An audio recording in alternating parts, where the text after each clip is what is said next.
Les Blancs nous ont berné l'entrepreneuriat, la spiritualité. Est-ce que c'est compatible? Est-ce qu'on peut être entrepreneur? Est-ce qu'on peut être chrétien? Est-ce qu'on peut être musulman? Est-ce qu'on peut être religieux? Nous avons tellement eu 30 ans de foi. C'est ces pensées-là, ces conflits. On a du mal à scinder. Au cours de notre marche ce matin, nous allons en discuter. J'ai le plaisir d'être ce matin avec papa. Bonjour papa. Bonjour mon garçon. Très bien. Bonjour coach. Aujourd'hui on va parler.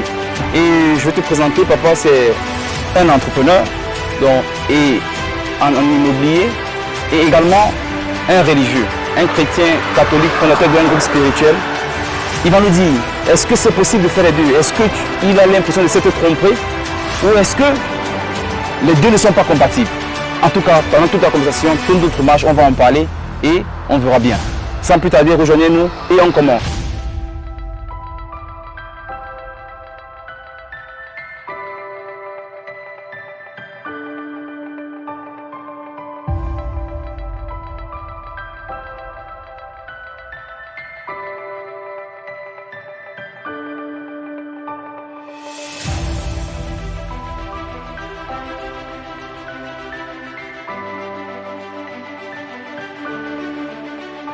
Et comme vous le savez, nous avons toujours nos gains très importants, très efficaces pendant les séances de sport et après ça ne sert à rien. Faites la séance de sport avec la gaine, ça vous aide à contracter les abdos et après vous pouvez bien les enlever. Et sans plus tarder papa, on commence. Allez, on va marcher. Et comme je le disais en introduction, on va parler de la spiritualité et de l'entrepreneuriat. Et il y a tellement de dire, on se dit l'entrepreneuriat, c'est ce qui nous aide à évoluer, aide une communauté à bâtir un empire, à grandir dans la société. Mais on a l'impression qu'en Afrique, malheureusement, beaucoup de choses sont retardées. Et aujourd'hui, on condamne les religions, les chrétiens, les musulmans. On se dit, les Blancs sont venus nous berner avec ceci. Et il y a une cadence maintenant qui veut que ceux qui se donnent dans la spiritualité ne sont pas nécessairement très entreprenants, ou ceux qui sont entreprenants ne sont pas spirituels. Mais tu es un homme spirituel, tu es un homme entrepreneur. Comment tu visualises les deux choses? Est-ce que c'est faisable? C'est faisable parce que l'un ne peut pas aller sans l'autre. Ah, oui, parce que Dieu nous dit déjà dans Somme 127, si le Seigneur ne bâtit la maison, en vain le bâtisseur. Tout à fait. Si le Seigneur ne veille sur la maison, en vain le veilleur. Donc si Dieu n'est pas avec l'entrepreneur n'est rien. N'est rien. Ouais. Il tourne là-haut. Voilà. Mais justement, pourquoi on nous fait donc croire que la spiritualité ralentit l'entrepreneuriat? Qu'est-ce qu'il y a dans l'entrepreneuriat que la spiritualité ralentit, peut vouloir ralentir? Est-ce que c'est le fait peut-être de devoir aller à l'église, de devoir prier, espérer quelque chose qui fait en sorte qu'on se dit... Parce que l'entrepreneur, tout à l'heure, ça se dit, il faut travailler pour pouvoir avoir ce que l'on veut. Et on nous présente une image telle que l'entrepreneuriat voudrait, la spiritualité voudrait que tu laisses ton espérance entre les mains de quelqu'un. C'est-à-dire, tu dis, Dieu prend soin de moi et ainsi de suite. Je crois que c'est mal connaître Dieu, parce que Dieu est un travailleur. Tout à fait. Dieu est un travailleur. Alors ceux qui croient qu'ils vont prier que Dieu travaille pour eux, non. Il faut travailler comme tout dépend de toi et prier comme tout dépend de Dieu. Tout à fait. C'est ça la spiritualité. Et c'est pour ça que je dis souvent, avoir son expérience personnelle. Quand on n'a pas l'expérience personnelle, voilà comment on va d'où comme ça, non. Voyez, si le Seigneur bâtit la maison, on veut le bâtisseur. L'entrepreneur n'est rien sans Dieu. Tout à fait. C'est ça. Oh, ça c'est formidable. J'ai aimé la phrase où tu dis travailler comme si tout dépendait de toi et prier comme si tout dépend de Dieu. Voilà, c'est vrai. Parce que de nos jours, on vit dans un monde spirituel. Soit avec Dieu, soit avec les forces du mal. Et comment tu expliques ceux qui ne sont pas avec Dieu? Est-ce qu'ils sont automatiquement peut-être avec une autre force? Ou bien s'ils disent que je n'ai pas Dieu, je vis ma vie, je peux me battre de moi-même? Est-ce qu'ils sont automatiquement avec les forces ou bien ils sont vulnérables tout simplement? Ils sont dans l'un camp dans l'autre. Oui. Parce que Dieu dit, il nous a créé d'abord libres. Tout à fait. Et Dieu respecte notre liberté. Alors Dieu nous dit dans Deutéronome 30, verset 15, je place devant toi la vie et la mort. Il n'y a pas trois alternatives. Tout à fait. Place devant toi la vie et la mort. Si je ne suis pas dans la vie, je suis dans la mort. Exactement. Si je ne suis pas avec Dieu, je suis avec le diable. Ça c'est automatique. C'est pour ça que ceux qui ont travaillé avec les forces du ténèbres disent que le diable dit, luttons contre les chrétiens, car les non-croyants sont à nous. Ah d'accord, luttons contre les chrétiens. Les chrétiens, car les non-croyants sont à nous. Voilà. Donc celui qui ne croit pas est forcément avec le diable. Tout à fait. Même s'il ne le sait pas. Il est vulnérable. Il est vulnérable. Exactement. Ok, là on commence à la redescendre, papa. Maintenant, entreprendre n'est pas facile. Tout à fait. Ça fait beaucoup d'années aujourd'hui que tu es dans l'entrepreneuriat. Qu'est-ce qui fait la force d'un entrepreneur et qu'est-ce qui fait la force d'un entrepreneur croyant? La force d'abord de l'entrepreneur, c'est celui qui ne se décourage pas. Tout à fait. Parce qu'un entrepreneur croyant, le diable lui met les embûches. Il a tendance à se décourager. Tout à fait. Et quand il se décourage, il peut croire que c'est Dieu qui fait que, en tant qu'entrepreneur, tu marches pas. Non. Exactement. L'entrepreneur ne doit pas se décourager. Parce que qui est le patron même de l'argent? C'est Dieu. Dieu nous dit dans AG 2, verset 8, n'est-ce pas? Dieu est le Dieu d'or et d'argent. Tout à fait. Alors pour bien utiliser l'argent, je devrais être un croyant. Exactement. Un croyant. Exactement. Et rien n'exclut, parce que les gens pensent que les chrétiens sont les pauvres. C'est pour ça que je suis contre ceux qui pensent que les chrétiens sont les pauvres. Il faut bien s'habiller quand on va à l'église. Parce que notre Dieu est le Dieu de l'argent. Tout à fait. Imaginez, par exemple, je prends par exemple le Cameroun. Imaginez le fils du chef de l'État en train de mendier. Exactement. C'est pas normal. C'est pas normal. Moi, je suis fils de Dieu. Exactement. Tout l'argent, là, quand je vous regarde, je dis que tout l'argent, c'est mon argent. C'est l'argent de l'entrepreneur. Tout à fait, tout à fait. C'est ça. Donc ça c'est formidable. Donc, on va mettre un peu plus de rythme pour rester dans le sport. Donc je vous invite, vous qui êtes à la maison, de faire également un effort, marcher avec nous si vous pouvez, mettez des casques, soyez avec nous. Et on continue notre conversation. On va relancer dans quelques secondes, mais là, on prend d'abord du rythme et puis on revient. On revient.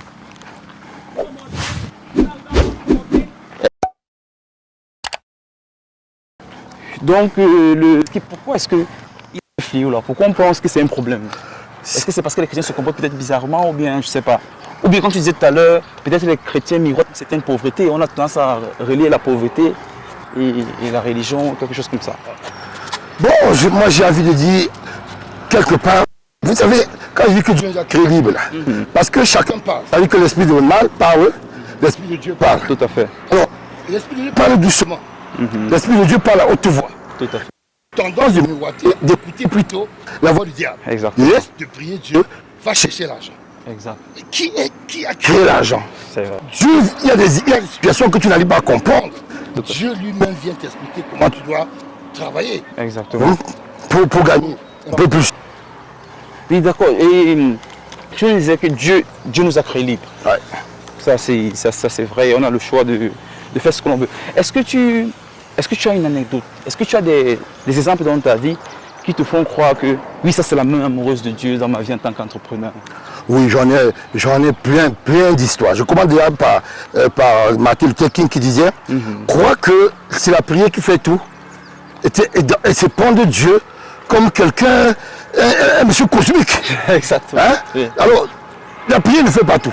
La prière nous rapproche de Dieu et il nous donne de l'intelligence. Exactement. Hein? Oui. Alors maintenant, la liberté que Dieu nous donne nous permet, n'est-ce pas, de voir qu'est-ce que je peux faire, est-ce que je peux écouter le diable, parce que Dieu a tout créé pour un but. Tout à fait. Il a créé l'entrepreneur pour qu'il soit riche. Qu'il soit riche. Il a créé le diable pour qu'il va en enfer. Sinon l'enfer devait être libre. Exactement. Mais il faut quelqu'un en enfer. Alors donc, maintenant le diable, parce que vous imaginez que vous avez une maison, vous êtes seul à la maison, vous êtes malade. Tout à fait. Vous avez besoin des gens à la maison. C'est comme ça que le diable, il regarde l'enfer, il se dit que est-ce que je vivrai en enfer seul? Exactement. Il est obligé de prendre beaucoup de personnes pour vivre en enfer. Voilà. Et puis, mon fils, lorsqu'on a tout fait ça, parce que la chose la plus importante, c'est de demander, je viens d'où et je parle où? Exactement. Je viens d'où et je parle où? Alors, ça ne sert à rien de créer seulement, de chercher seulement de l'argent et oublier Dieu. Ça ne sert plus à rien de chercher seulement Dieu et oublier de l'argent. Les deux marchent ensemble. Voilà, tout à fait. Ah ouais. Bon, aussi, j'ai plusieurs expériences qui me font comprendre que ici, là, c'est la main de Dieu. Parce que Dieu dit ceci. Si tu veux être riche, si tu veux avoir tout l'or du monde, cherche-moi d'abord. Cherche-moi d'abord. Cherche mon royaume et tout sera bien en plus. Je peux citer plusieurs fois où je me suis mis à travailler pour Dieu et mes choses s'arrangeaient tout seul. Tout seul. Tout seul. On m'appelle, viens prendre tel marché. Alors que je n'avais même pas postulé le marché. Parce que j'étais en train de travailler pour Dieu. Et c'est là où je dis que la parole de Dieu est vraie. Cherche d'abord mon royaume et tout te sera donné en plus. Il n'a pas dit c'est pas une petite chose. Tout te sera donné en plus. Oh, l'homme aujourd'hui dit cherche d'abord tout avant de chercher Dieu après. Exactement. Ça, c'est l'inverse. Et ça, c'est l'inverse. Ça, c'est Ok, l'inverse. après, on fait demi-tour, on continue. Ok, on continue notre marche. Ouais. Et ce que je vais te demander maintenant, c'est... parce que très souvent, quand tu es chrétien et tu deviens entrepreneur, tu as l'impression que l'entrepreneuriat te bouffe beaucoup de temps. Surtout quand tu commences à bâtir un peu 2-3 choses, ça commence à devenir difficile. Et parfois, tu as dans ton cœur cet espace de chrétien là. Et tu te dis, mais je n'arrive plus à joindre les deux bouts. Et très souvent, la plupart se disent que si je peux plutôt aider ceux qui sont plus engagés que moi, et je sais que je suis toujours chrétien. Comment tu vois ça? Donc déjà, ne pas peut-être être pratiquant, mais aider ceux qui le sont. Non, je dis ceci, notre Dieu est un Dieu travailleur. L'entrepreneur a travaillé, mais en travaillant avec Dieu. Parce que ce n'est pas seulement de s'arrêter, dire le prix. Pendant que je suis en train de travailler, je travaille avec Dieu. Je parle avec Dieu. Alors, même si je m'arrête, Dieu ne sera pas content parce que je suis en train de poursuivre l'œuvre de la création. Exactement. Voilà, c'est un peu ça. Et l'entrepreneur doit connaître une chose, mon fils, que sans Dieu, il ne peut rien. Parce que Dieu dit, sans moi, vous ne pouvez rien. Jean 5, verset 15, je crois. Oui, sans moi, vous ne pouvez rien. Tout à fait. Alors, quand tu sais que sans Dieu, tu ne peux rien, alors être un entrepreneur, parce que même si tu es entrepreneur aujourd'hui, que tu as gagné beaucoup d'argent sans Dieu, tu vas voir qu'à la fin de ta vie, quelque chose te manque. quelque chose te manque et tes biens là seront dilapidés. Oh, ça c'est vrai. Hein? Parce que tu n'as pas mis Dieu au centre. Au centre de ta vie. Tous ceux qui ont mis Dieu au centre, même après leur mort, ceux qui ont travaillé, bénéficient, prospèrent. Exactement. Voilà la différence, voilà ce qu'il faut. Okay. Donc ça c'est formidable et ça me conforte dans cette idée là parce que on peut être engagé. Et tu le disais si bien, on peut, la vie spirituelle ce n'est pas un endroit, mais c'est dans le quotidien, tout ce qu'on fait. Insérer Dieu dans tout ce qu'on fait. Parce que Dieu dit, regarde vers la montagne où viendra ton bonheur. Cela me dit quoi? Cela me dit, je n'ai pas, quand je me lève, un peu comme tu es mon fils. Exactement. Quand tu as besoin d'un bic, est-ce que tu avais besoin de te mettre à genoux, prier beaucoup pour que j'ai le bic? Non. Papa, mon bic est fini. C'est tout. Je suis en train d'aller travailler. Seigneur, accompagne-moi dans mon travail. Tout à fait. Parce qu'il sait que je pense à lui. Et c'est que tu penses à lui. On dit pour les gens de s'arrêter 4 heures du temps. Quand je vois même un chrétien qui s'arrête 2 heures du temps pour prier, je dis que il pouvait faire beaucoup de choses. En priant. En priant, tout à fait. On fait beaucoup de choses. Seigneur, me voici en train de marcher maintenant. Seigneur, je fais du sport, je sais que tu m'accompagnes. Je n'ai pas besoin, puisque c'est mon Père. Il dit, je suis avec toi tous les jours jusqu'à la fin du temps. Donc, ce n'est pas seulement ma journée à la maison pour prier que je m'écoute, qu'il est avec moi. Tout à fait. Pendant que je suis en train de travailler, il est avec moi. Pendant que tu fais ton sport, il est avec toi. La seule chose que Dieu veut, c'est de reconnaître qu'il est le maître de ta vie. Tout à fait. C'est tout. Savoir qu'il est le maître de ta vie. Le maître de ta vie. Voilà. Non, ça c'est profond. Ça nous reconforte en tant que chrétiens de savoir que l'un n'empêche pas l'autre. Au contraire, ça se bonifie. Être chrétien est un plus, un cadeau de savoir que... Et surtout que Dieu ne te refuse rien. Et c'est vrai. Dieu ne te refuse rien. Et c'est vrai. Refuser les œuvres de Dieu, c'est insulter même Dieu. C'est insulter. C'est ça, mon fils. Fais du bon. Quand je vois une belle maison construite, je rends grâce à Dieu. Tout à fait. Parce que c'est l'œuvre de Dieu. Exactement. Qui a donné la possibilité à ces personnes de le faire. Mais, et puis, bon, il faut avouer que c'est les chrétiens qui nous ont mis en fait dans ce genre de choses-là. Exactement, c'est là où montrer aux gens que être chrétien, c'est être pauvre. Non. Justement, tu dis, il y a beaucoup qui nous font croire qu'être chrétien, c'est être pauvre. Oui. Est-ce que tu peux bien expliquer? Bon, je vais expliquer. Regardez par exemple le dimanche. Quand les gens vont à l'église, quand les gens vont au travail le lundi, ils sont bien habillés, cravate, veste. Le dimanche matin, ils ont les barbouches et les femmes ont les cabas. Exactement. C'est montrer que Dieu n'est pas riche. Exactement. C'est ça le véritable problème. Tout à fait. Il faut t'habiller en cravate, veste pour aller à l'église. Pour montrer à ton Dieu que non, Dieu... Et je suis sûr. J'ai vu un monsieur un jour venir à l'adoration en volier, j'étais à l'adoration. Il a garé une grosse voiture, il était en cravate veste. J'ai cessé d'adorer parce que je le regardais. Tout à fait. De voir comment un riche vient se mettre à genoux pour demander la grâce de Dieu. Tout à fait. C'est ça. On a tout tendance de voir que c'est le pauvre qui vient. Parce que le pauvre est toujours un mendiant. Il vient là, Seigneur, donne-moi, Seigneur, donne-moi. Le riche vient rendre grâce à Dieu. Tout à fait. Pour ce qu'il a fait pour lui. C'est très important, coach. Donc ça veut dire que les chrétiens devraient faire un effort dans le travail. Dans le travail. Et après, être reconnaissant par rapport oui, justement, être reconnaissant. Parce que le chrétien, ce qui fait du mal, c'est que le chrétien, je suis contre ces chrétiens qui disent c'est la volonté de Dieu. Dès que tu échoues, tu dis que c'est la volonté de Dieu. Non, ce n'est pas dans la volonté de Dieu que tu vas échouer. Oui, tout à fait. Dès que ça ne marche pas, c'était la volonté de Dieu. Dès que ça ne marche pas, prions. Non, Dieu nous a donné une intelligence Tout à fait. de réfléchir. Pourquoi ça ne marche pas ici? Alors tu dis à Dieu pourquoi ça ne marche pas, ça doit marcher. La volonté de Dieu, j'ai vu une femme, on lui a dit que bon, vraiment tu vas mourir. Elle a continué à prier. Dieu lui a dit, ma volonté ne vient pas de te voir morte. C'est toi qui veux mourir. C'est toi qui veux mourir. Tout à fait. Alors réveille-toi. Donc il y a beaucoup de gens qui meurent mourir même dans l'entrepreneuriat, ferment les portes en disant que c'est de la volonté de Dieu. Dieu ne veut pas que tu tombes. Exactement. Trouver un autre moyen, trouver un plan B. C'est ça que je dis toujours dans mes entreprises. Un entrepreneur doit avoir un plan A, B, C, D. Exactement. Quand ça ne passe pas, il prend le D. Exactement. Ainsi de suite, il ne se décourage pas. Voilà. C'est le découragement qui est l'arme fatale du diable. Il vend ça trop cher, hein, le découragement. Il va trop cher. Parce que quand il décourage, il est très content. Il est content. Oui, c'est ça. Voilà. Exactement. Et il te fait croire que c'est... Non, je crois que c'est très pertinent ce que tu dis, papa, parce que en tant que chrétien, tout un chacun devrait savoir que la responsabilité lui revient de travailler. De travailler. Oui. Et puis Dieu va bénir ses efforts. Dieu bénit ses efforts. Oui, tout à fait. Dieu ne peut pas bénir ce qu'il n'a pas. Dieu ne peut pas guider une voiture qui ne marche pas. Qui ne marche pas. Il faut bien que tu démarres, tu commences à conduire avant qu'il quitte. Tout à fait. Garder une voiture 10 ans, pris 20 ans, ça ne va pas bouger. Alors Dieu bénit ce que tu apportes. Ce que tu apportes. Voilà. Exactement. Si nous prenons seulement le partage de pain. Jésus regarde les gens et dit, mais vous avez quoi? Vous savez quoi? C'est ça qu'on devait demander à l'entrepreneur. Tu veux entreprendre, tu as quoi? Pas que tu te mets à genoux, tu pries Seigneur. Non, tu as quoi pour que je multiplie? Tout à fait. C'est ça le véritable problème. Non, il faut commencer quelque chose et Dieu va venir. Et tous ces entrepreneurs, j'ai écouté certains, comment vous appelez, des gens qui bavardent beaucoup là. Comment ils appellent les coachs.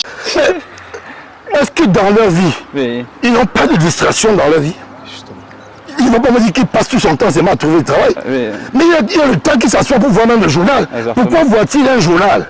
S'ils pouvaient gagner beaucoup d'argent, voir le journal. Exactement, c'est vrai. Pourquoi c'est le temps de Dieu qui trouve que c'est le temps complet? C'est terrible. Exactement. Quand je vois une femme, par exemple, qui voit Novelas, Novelas c'est 30 minutes. Mais ça te prend 2 heures de temps. Parce que tu réfléchis avant le Novelas. Tu es en train de voir la scène qui s'est passée. Tu revois, et puis tu vas voir. Et puis tu vas. Tu as encore 30 minutes pour voir, pour méditer ça dans la tête. Exactement. Après tu sors, tu es quotidien que non. Prier Dieu, c'est. On peut gagner l'argent. Non. Exactement. Ça, c'est des histoires. Ça, c'est des histoires. Et ces mêmes entrepreneurs s'arrêtent de temps en temps, font des petits feux chez eux, discutent un peu avec leurs épouses, marchent. Ce temps-là pouvait gagner de l'argent. Pourquoi c'est le temps de Dieu qu'on croit qu'on peut perdre de l'argent? Ça veut dire qu'il y a une fixation sur Dieu. Il y a une fixation sur Dieu. Peut-être ça attire les clients, peut-être. Mais c'est justement parce que le diable, c'est le rôle du diable. Exactement. Fait tout pour amener les gens sur lui. Pourquoi c'est seulement quand on veut suivre Dieu que ça nous fait perdre de l'argent? Exactement. C'est ça. Moi je dis non, ils ont des distractions. Ils partent au 2-0. Moi j'allais au 2-0 à l'époque. Je me suis rendu compte que le 2-0 me prend tout mon dimanche. J'ai dit non parce qu'il faut se fixer des objectifs. Exactement. J'ai dit non, je ne peux pas plus 2-0. Je préfère faire des marches personnelles quand que je n'ai pas aller à l'église parce que je vais aller au 2-0. Et tous ces coachs ils ont le 2-0. Donc les amis, j'espère que vous tenez le coup. Marchez avec nous, courage, n'abandonnez pas. Si vous avez des écouteurs, vous nous écoutez, mais marchez également. Le but de cette séance, ce n'est pas de seulement écouter, c'est de vous voir aussi faire un effort.